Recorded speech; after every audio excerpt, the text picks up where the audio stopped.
পূর্ণিমার রাত, চারিদিকে ঝিঝি পোকার শব্দ, বাতাসে পাকা ধানের গন্ধ। সরু মাটির রাস্তা দিয়ে মেয়েটি এগিয়ে চলেছে। অপরদিকে বাঁশবাগানের পথ ধরে দুজন লোক হেঁটে হেঁটে এগিয়ে আসছে। ওরা এই গ্রামেরই লোক।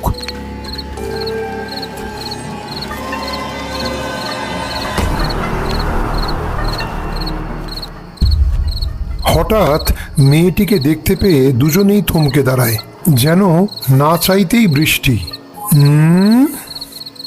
অমল, দেখ দেখ, বাঁশবাগানের পথ দিয়ে মেয়েটি একা একা হেঁটে যাচ্ছে।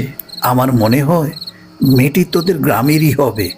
একটা চান্স নিবি নাকি? শালা, সামান্য মাল পেটে পড়লে তোর মাথা ঠিক থাকে না। চল তো, মেয়েটিকে আগে দেখি। আমাদের গ্রামের হলে আমি অবশ্যই চিনব। বাঁশবাগানের পাশ দিয়ে মেয়েটি জোর কদমে হেঁটে হেঁটে এগিয়ে যাচ্ছে। পেছন থেকে দেখে মনে হয় মেয়েটির বয়স খুব একটা হবে না। অমল আর রবির মনে হলো আর একটু এগিয়ে গেলেই গ্রামের লোকের চোখে পড়বে। তাই পেছন থেকে রবি মেয়েটিকে ডাক দিল। এই যে শুনছেন, এই যে ম্যাডাম। হ্যালো হ্যালো, দাঁড়াবেন? একটু দাঁড়ান। হ্যালো। এই মেয়ে, ভয়ের কিছু নেই, আমরা এই গ্রামেরই ছেলে। আরে, অমলদা না? ও, আমাকে ডাকছো? বাবা, আমি তো ভয়েই মরি। ভাবছিলাম এই জঙ্গল থেকে কে আবার পেছন থেকে ডাকে। আরে লতা, কেমন আছিস? অনেক দিন পর তোর সাথে দেখা হলো। তা এত রাতে তুই গ্রামে ফিরছিস, কি ব্যাপার? বরের সাথে ঝগড়া করেছিস নাকি? আর বলো না গো অমলদা, বাবা এত খরচা করে বিয়েটা দিল। আমার বরটা না ভীষণ নেশা করে, একটা লম্পট। বিয়ের আগে জানলে আমি কোনোদিন রাজি হতাম না। প্রতিদিন রাতে এসে গায়ে হাত তোলে। তাই আমি চলে এসেছি। খুব ভালো করেছেন, ঠিক সময় মতো ওকে ছেড়ে চলে এসেছেন। তা বলছিলাম, থানায় কোনো অভিযোগ করেছেন? দেখুন, আমি বড়ই অসহায়। এই থানা পুলিশ আমার ভীষণ ভয় লাগে। ভালোই করেছিস। আজকাল থানা পুলিশের কোনো ভরসা নেই। তা এত রাতে গ্রামে যাচ্ছিস, তোর কি ভয় করছে না? কি করি বলো তো? আর গ্রামে না গিয়ে উপায় বা কি? বাবা ছাড়া কে আছে বলো? বুঝলে অমলদা, ভয়ে বড় রাস্তার মোড়ে অনেকক্ষণ দাঁড়িয়েছিলাম, কিন্তু সঙ্গী কাউকে পেলাম না। ভয়ের কিছু নেই, আমরা যখন আছি আপনাকে শর্টকাট রাস্তায় গ্রামে পৌঁছে দেব। অমলদা, ওনাকে তো চিনলাম না। আমাদের গ্রামেও তো আগে কখনো দেখিনি। ও আমার বন্ধু, পাশের গ্রামেই থাকে, বেড়াতে এসেছে। চল, তোকে তাড়াতাড়ি পৌঁছে দিয়ে আসি। আয়, আমাদের সাথে আয়। ভয় পাবেন না, সামনে ছোট্ট একটা জঙ্গল আছে, তারপর আপনাদের গ্রাম।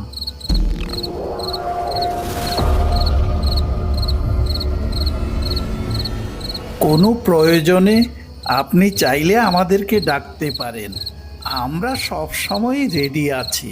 কি বলিস অমল? নিশ্চয়ই নিশ্চয়ই।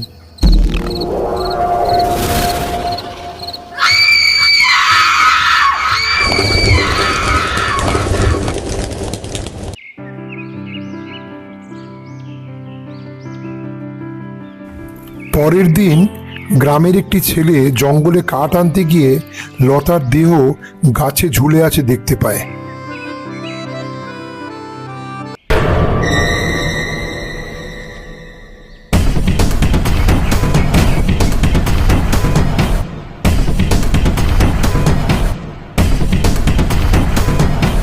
সঙ্গে সঙ্গে সেখান থেকে পালিয়ে আসে, ছুটে যায় হরি কাকার বাড়িতে। হরি কাকা, হরি কাকা। কি রে গগন, তোর আবার কি হলো? এত চিৎকার করছিস কেন? কিছু বলবি? আমি সকালে কাঠ কাটতে গিয়ে দেখি লতা দিদি উত্তর পাড়ার জঙ্গলে গলায় দড়ি দিয়ে গাছে ঝুলে আছে। তাড়াতাড়ি চলুন আমার সাথে। কি সব উল্টো পাল্টা কথা বকছিস? কাকে দেখতে কাকে দেখেছিস? মেয়েটার বিয়ে দিলাম 1 মাসও হয়নি। আমি সত্যি বলছি হরি কাকা, নিজের চোখে দেখে এসেছি। তাড়াতাড়ি চলো, না হলে ভয়ঙ্কর বিপদ হয়ে যাবে।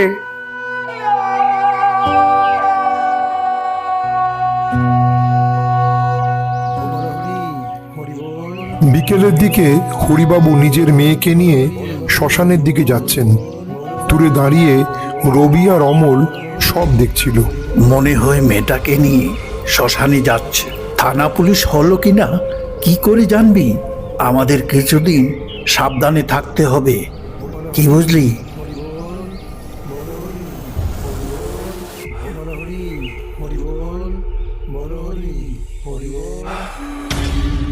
এই যে ভাই, দাঁড়া না। আজ গ্রামে কে মারা গেল রে? তুই কিছু জানিস? হরি কাকার মেয়ে লতা দিদি গলায় দড়ি দিয়ে আত্মহত্যা করেছে। আহারে, খুব দুঃখের কথা। তা তুই কি করে জানলি?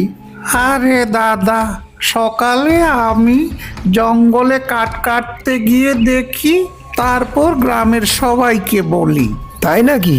তুই খুব ভালো কাজ করেছিস রে গগন। এই গ্রামে তোর মতন কয়টা লোক আছে বলতো? তা বলছিলাম, থানা পুলিশকে কি জানানো হয়েছে? তা জানি নে, তবে গ্রামের পঞ্চায়েত হরি কাকাকে বললে মেয়ে যখন আত্মহত্যা করে ফেলেছে, আর থানা পুলিশের ঝামেলা করে কি করবে? তোমার মেয়ে তো আর ফিরে আসবে না। আমি যাই, পরে কথা হবে।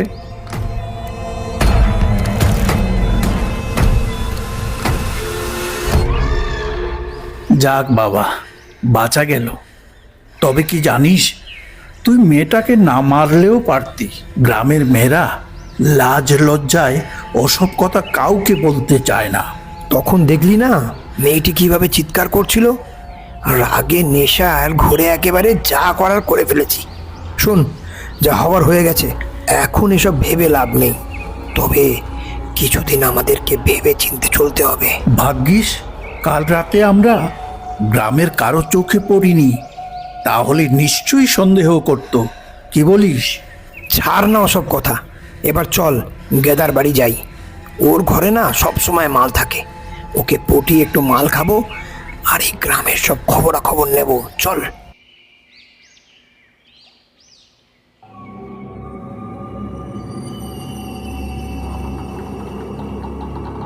সন্ধ্যার দিকে গেদাকে সঙ্গে নিয়ে পুকুর পাড়ে নেশা করছিল তিনজনে।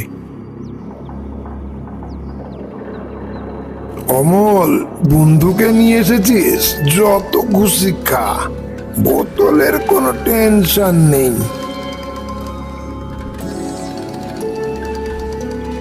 বুঝলি রবি, আমি আর গেদা এই পুকুর পাড়ে বসে কত মাল খেয়েছি। নেশা করে লতাদের বাড়ির সামনে গিয়ে দাঁড়িয়ে থাকতাম। ওর বাবা ভীষণ বদমেজাজি ছিল। অমল, ওসব পুরনো কথা বলে কি লাভ? মেয়েটা তো চলেই গেল। গ্রামের লোকের মুখে শুনেছি লতার সাথে নাকি তোমার প্রেম ছিল, আরো কত কিছু। এই সব মিথ্যে কথা। একদিন লতাকে একা পেয়েছিলাম, অনেক চেষ্টা করেও কিছু করতে পারলাম না, তাই ওর নামে গ্রামে বদনাম ছড়িয়ে দিলাম। আরে ছাড় না গেদা, যে চলে গেছে তাকে নিয়ে কথা বলে কোনো লাভ নেই। ছাড়বো কেন? সেদিন রাতেও লতাকে দেখেছি এই বাঁশ বাগানের ভেতর দুটো ছেলের সাথে যাচ্ছে, অনেকটা তোদের মতোই দেখতে। নেশার ঘরে না কাউকে চিনতে পারিনি। না না, আমরাও তো যাবো কেন? সেদিন তো আমরা গ্রামেই ছিলাম না। ঠিক আছে, তুই বসে মাল খা, আমরা আসি।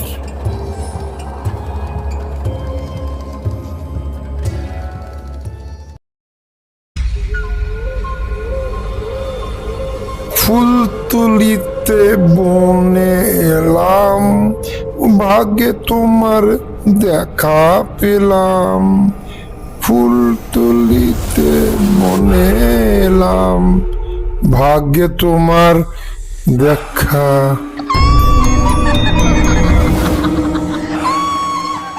আমি কাউকে ছাড়বো না, সবাইকে মেরে ফেলবো। ওই তো আমার শিকার আসছে।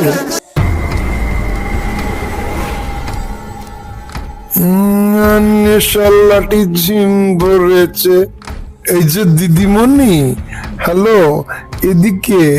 তুমি কোন গ্রামের মেয়ে গো? মুখে এভাবে রং মেখেছ কেন? এত সহজে আমাকে ভুলে গেলি রে গেদা? তুই কি আমাকে চিনতে পারছিস না? তুমি নিশ্চয়ই যাত্রা দলের হিরোইন। ওরা তো এরকমই মেকআপ করে।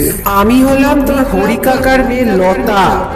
মনে পড়ে তুই আমার গায়ে হাত দিয়েছিলি, তারপর গ্রামের সবাইকে বলেছিলি আমার সাথে তোর নাকি সম্পর্ক। না, এখন আর মনে নেই। কিন্তু তোর এই কি অবস্থা লতা? গ্রামের মানুষ বলে তুই নাকি মরে গেছিস। দেখ লতা, এই পুরনো কথা মনে করে কি লাভ বলতো? আমি তো সব ভুলে গেছি। কিন্তু আমি ভুলিনি। এবার যখন তোকে কাছে পেয়েছি, বদলা তো আমি নেবই। তাই নাকি? কিন্তু তোর চেহারা তো লতার মতন লাগছে না। মুখে রং মেখে ডাইনি সেজে আমাকে ভয় দেখাচ্ছিস। তাহলে এবার ভালো করে দেখ আমাকে। শুধু তোর জন্য বাবা আমাকে ওই লম্পটের সাথে বিয়ে দিয়েছে। যারা আমার জীবনটা নষ্ট করে দিয়েছে তাদের কাউকে আমি ছাড়বো না।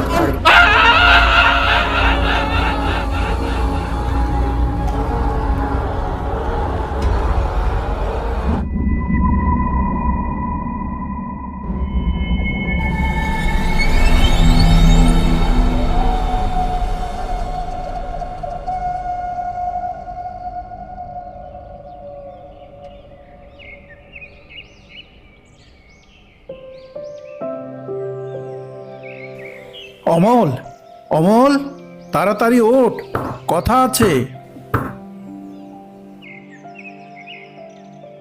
অমল, এই অমল, অমল, তাড়াতাড়ি ওঠ।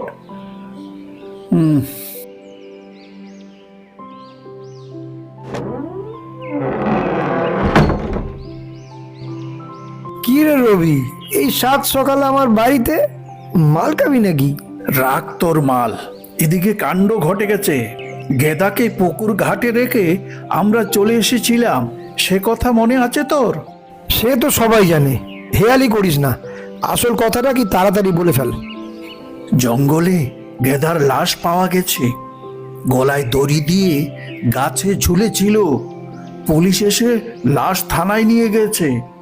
আমাদের দুজনকেও নাকি থানায় ডেকেছে। বলিস কি? তারা তো ক্যাচাল হয়ে গেল। কিন্তু গেদা কেন গলায় দড়ি দিয়ে আত্মহত্যা করবে? টাকা পয়সা কোনো কিছুরই তো অভাব ছিল না ওর। 1 মাসের মধ্যে দুজন লোক মরে গেল। লোকে তো সন্দেহ করতে পারে যত দোষ সব তোর। শালা, শুধু শুধু মেয়েটাকে মারতে গেলি কেন? চুপ চুপ থাক, ধীরে কথা বল। শোন, আমাদের কিছু হবে না। আমরা না বললে কেউ জানতেও পারবে না। কিন্তু থানায় তো যেতে হবে, তখন কি বলবি? মনে রাখিস, পুলিশ কিন্তু খুব চালাক হয়। সে আমার ওপর ছেড়ে দে। তুই 1 মিনিট দাঁড়া, আমি এক্ষুনি আসছি।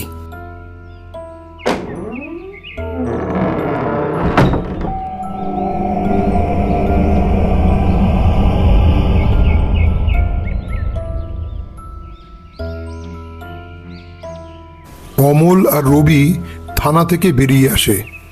গ্রামের পথ ধরে একটি মেয়ে হেঁটে হেঁটে এগিয়ে যাচ্ছে। রবি তখন মেয়েটিকে ভালো করে লক্ষ্য করে দেখছিল।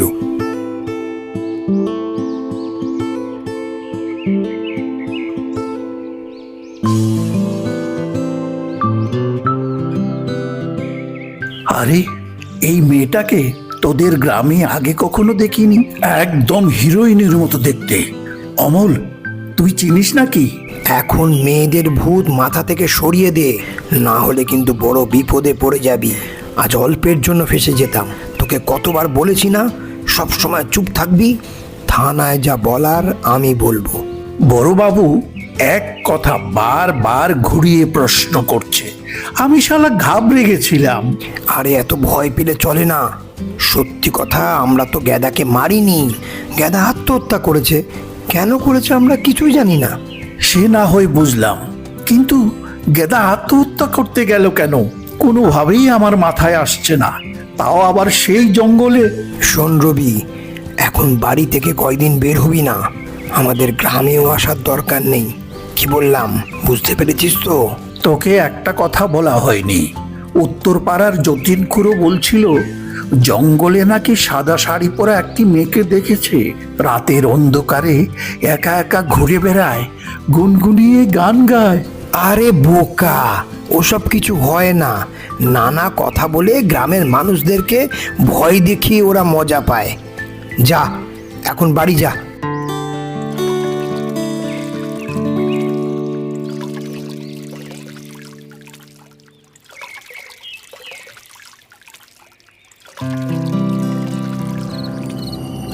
রবি বাড়ি চলে আসে, কিন্তু মনে একটা ভয় তাড়া করে বেড়াচ্ছে।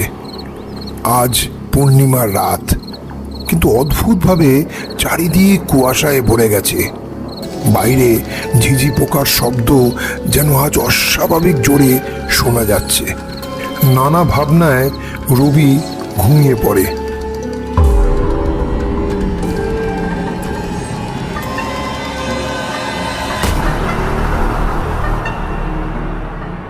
মধ্যরাতে জানালায় অদ্ভুত শব্দ শোনা যায়।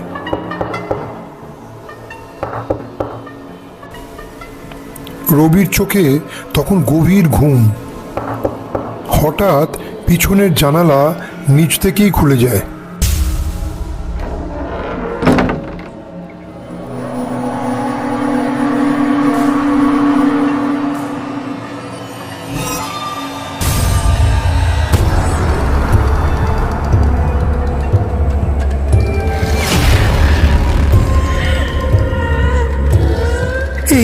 কে তুমি আমার ঘরে কি করছো? তোকে সঙ্গে নিয়ে যেতে এসেছি। আজ থেকে তুই হবি আমার চিরসঙ্গী। জীবনের যত পাপ করেছিস, আজ সেই পাপের প্রায়শ্চিত্ত করার দিন। প্রায়শ্চিত্ত? কি সব আবুল তাবুল বলছেন? আপনাকে চিনি না, জানি না, এক্ষুনি বেরিয়ে যান। তাই নাকি? তাহলে দেখ আমি কে।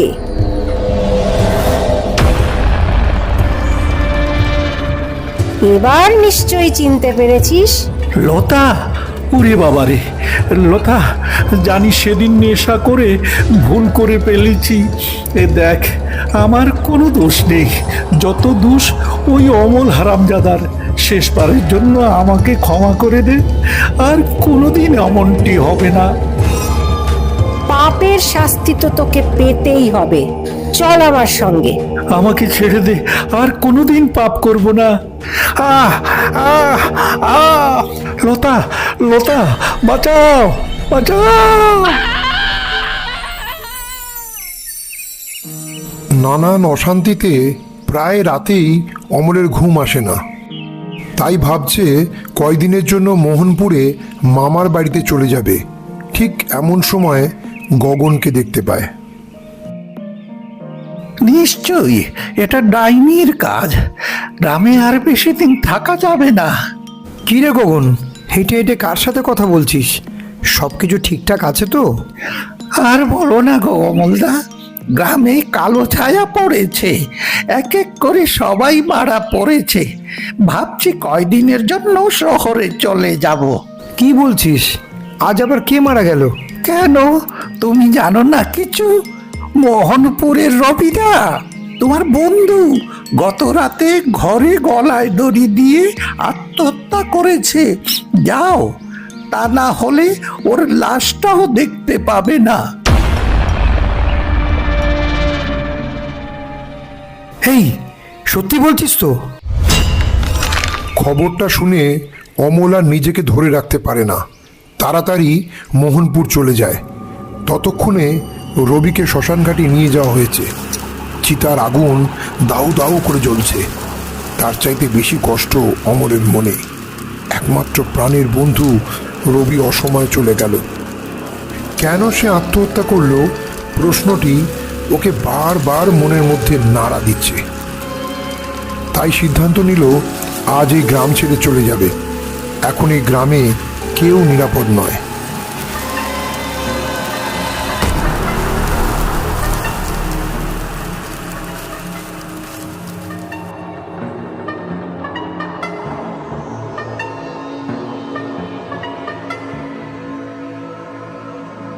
রাতে বাড়ি ফিরে আসছে, এমন সময় ওর মনে হলো কেউ যেন ওকে পেছন থেকে ডাকছে। অমলদা, এই যে অমলদা, শুনছো?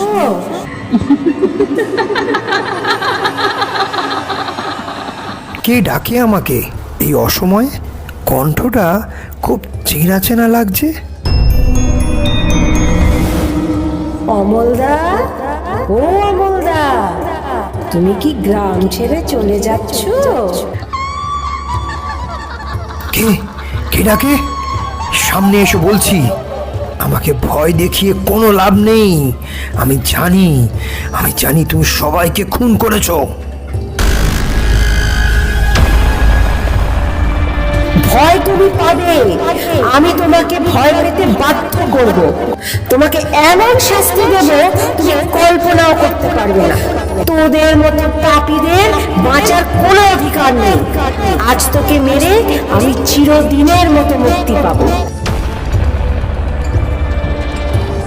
দেখ লতা, আমি হাত জোর করে বলছি, যা হবার হয়ে গেছে। তোর মুক্তির জন্য যা দরকার আমি করব। শুধু শেষবারের মতো আমাকে ছেড়ে দে লতা। মনে পড়ে সেদিনের কথা? আমার সব কিছু কেড়ে নিয়ে তোরা আমাকে ভয়ঙ্কর কষ্ট দিয়ে প্রাণে মেরেছিলি। আমার সব স্বপ্ন ধুলোয় মিশিয়ে দিয়েছিলি। তোর বাঁচার কোনো অধিকার নেই।